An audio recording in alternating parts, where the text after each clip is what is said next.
was about 2013 that we started doing drone LiDAR, and that was our bread and butter for a long time. With drones, you can only scan so much, and as you start to get into bigger and more diverse projects, you need different ways to be able to go out and scan. I think it's the only natural progression.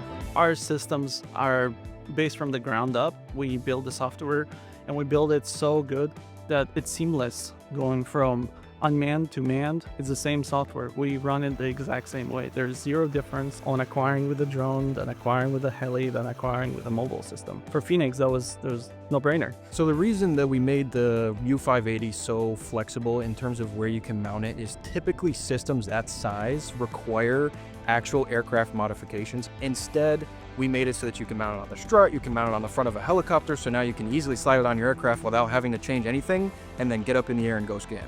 The Ranger U160 is a lightweight option for both manned and drone scanning. We want the 160 to be so versatile for our customers because you can purchase this system that you don't just have to use for a drone, you can also put it on a plane. So you basically are getting two systems in one, something you can go out and fly on your drone, and then you can easily transfer it to your aircraft. The U240, we actually go and place it in a pod, and we have this option for quite a few of our manned systems, but the U240, we've been doing it for the longest time in a pod. The cool thing about the pod is you slide it directly on a dovetail mount that's on your strut, of a Cessna or a fixed-wing aircraft, and then you can easily just slide it off without having to do, any other crazy integrations. It's not as daunting as it seems. A lot of the customers just need the confidence to see that they can do it. And if they can see that we're doing it, they can do it too.